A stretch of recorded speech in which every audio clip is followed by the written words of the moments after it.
house outside of his district. So, people who represent their district are supposed to live there, but he has a house up in Westchester where he spends most of his time, and actually the press has tracked his activities, and he's almost never in the Bronx. It's a huge problem. How can you represent people if you don't live with them and know what their needs are, right? Second thing is that he actually sort of created a nonprofit, a healthcare nonprofit in the Bronx, and he took a bunch of the money that was supposed to be going to his community and funneled it through that NGO so that he could get a piece of it. So allegedly, right? He's actually racked up a huge amount of fines, about $60,000, for not filing campaign finance sort of information. So whenever you run an election, you're supposed to put these reports in about how you spent the money that you raised. He hasn't done any of that. He's flouted the law, has never done any filing. It's really problematic, and he's been fined, but he's like, who cares? Nobody's going to come after me. This is a quote from the Daily News. In past prosecutions of Pedro or his underlings, he has walked and they've taken the fall for him, rewarded with getting back their jobs later. So he sort of has this cult of personality around him. People who work for him are really loyal, but there's a lot of sort of allegations that kind of make it problematic that he's in such a powerful position in Albany. So it all began with $2 million. Last summer, sort of spring headed into summer. Pedro decided that he wanted to get $2 million in member items for his nonprofit, which I talked about. Some of the groups actually looked like they'd been created, just sort of like out of thin air, just to receive this money, and it wasn't really clear what their purpose in the community was going to be. So, the state senate leadership thought, we don't know about this, it looks a little bit sketchy, even for Albany, right? Just a little bit fishy, so they said no. Unfortunately, no was not an acceptable answer for State Senator Pedro Espada Jr. What did he do? He decided, well, right now, or as of last year, the Democrats actually control the state senate. I think that's on your worksheet too, so you might want to write that down. 50 years we had Republican control of the Senate and Democratic control of the Assembly. And in 2008, in part because Barack Obama was sort of like leading the sort of ballot, the Democrats were able to retake majority of the state senate. Unfortunately, it was a one-vote majority. So what that meant is you got the Democrats, right, the blue team, with 32 votes, if they voted as a block. And then you had the Republicans, the red team, who had 30 votes. So that basically means that if one person on the blue team decides to vote with the red team, it's 31-31 and it's tied, you can't get anything done. If two people were to move from the blue team to the red team is like on the winning side now, right? So very sort of precarious situation for the Democrats. If you were Pedro then, what would you do? Maybe you could run for the governor of Illinois. Maybe you could realize that maybe you shouldn't be enriching yourself, family, and or friends out of taxpayer funds. You could join the Republicans to get what you want. Or you could blackmail the Democrats to get what you want. Which one do you think he did? All of them? Join the Democrats. Join the Republicans. Join the Republicans, yeah? Anybody else? Guesses? Did he blackmail a Democrat? He did, so actually that's correct. C and D are the right answers. In this order, by the way. So, Pedro and his co-conspirator, this former state senator, Hiram Monserrat, decided to join the Republicans. So, Democrats are over here, the Republicans are over there, they're all, talking about how hard it is to pass laws. Pedro and Hiram decide to join the red team. Yes, they have 32 votes, they have the majority. And the Democrats were really upset. It's upsetting. As a Democrat, it was very upsetting. And actually, so side story, I actually was working at the state senate when this happened. It was a huge mess and it was deeply, deeply concerning. So anyway, what was called this story, like the quick version, was called the June 8th coup. You should Google it and see the stories that are out there and just get your own perspective on the matter.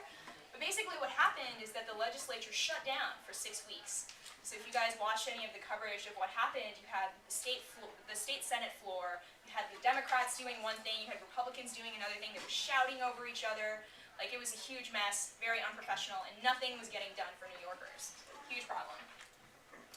A couple weeks into the coup, State Senator Monserrat decided that he was like, I don't know about this anymore, I'm going to go back to the Democrats. The Democrats welcomed him with open arms, so that it was tied 31-31 for the rest of the coup. And then the coup came to an end when Pedro was basically sort of enticed by the Democrats back into the Democratic caucus, thereby giving them back the majority. So it went back to what it was, 32 to 30. When he went back, he actually received the title of Majority Leader, which is a huge amount of power vested in it. And in addition, he also got his $2 million.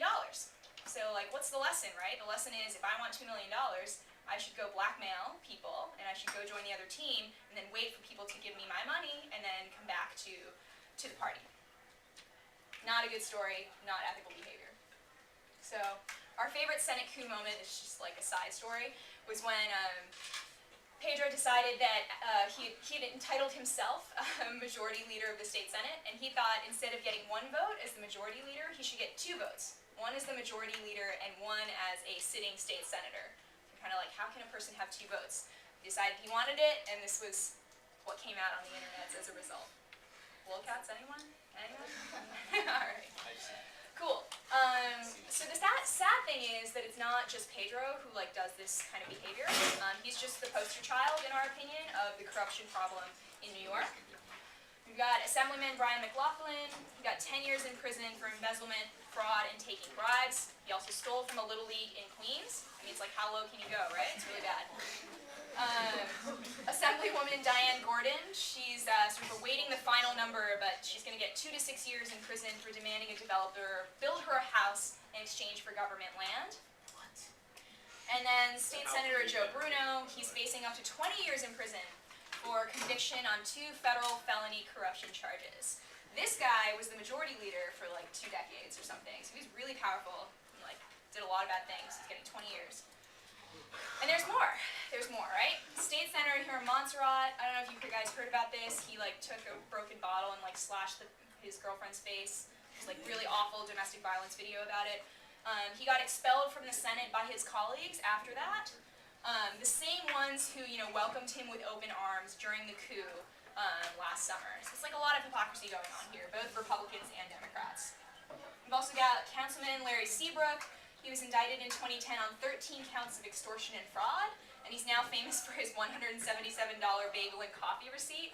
So basically the bagel, I guess, was $1.70, and then he changed the receipt to be $177, and they actually managed to catch him because of that receipt. It was a mess. Anyway. And then State Senator Efrain Gonzalez, he diverted $400,000 in funds meant for a community group to his own personal accounts. It's nearly $500,000, right? Being stolen out of our tax dollars. So, what's the heart of the matter? The heart of the matter from MYD's perspective is that there's a lot of ethical, diligent, and really hardworking elected officials out there. We're actually really good friends with Jessica Lappin, with the Dan Grodniks of the world, Liz Krueger. It's a lot of really progressive, really great elected officials. But, a few bad apples can really make a lot of things go wrong. A broken and undemocratic state legislature is keeping those good people from doing their job. It's really problematic, and they can't talk about the issues that really matter to New Yorkers. So we think that what we need to do is elect more people who will fight to restore democracy to New York. What can you do? Okay. I know that most of you guys are not 18, but I think there's still a lot that you can do, so just a few thoughts here and then we can open it up for discussion. The first thing is that you should learn about your elected officials, right? We talked about it being your moral and civic duty. It really is important because if we don't watch these guys, they're going to, continue to steal from little leagues in Queens, and then where will we be? So pay attention to what they're doing. There's a lot of good information on government websites, particularly the Senate website, so take a look and sort of start reading up. The other thing is to just read the news and stay informed about what your elected officials are doing. I know a lot of you guys do that already, so just keep it up. When you turn 18, register and turn out to vote. I can't emphasize the importance of that enough. Right now, the voting record in New York for primaries, so if you're a Democrat and you vote sort of in the Democratic primary or in the Republican primary, the voting levels for that are about 10 to 20%. So that means 1 in 10 of us is deciding the fate of a lot of legislation and a lot of laws that are impacting all of us. So we all need to really start paying attention and start voting. And then if you're not happy about something, we'd really sort of encourage you guys to join a campaign for an official that you really believe in, or an organization that supports your political views. whether that's Democrat, Republican, we don't really care that much. We just want you guys to like be paying attention and sort of, you know, keeping an eye out so that we can sort of avert a lot of the corruption that's going on in government today. So why don't I pause there? That was my spiel, and we can open it up for questions, either from the worksheet or just more broadly. Actually, let's hold off.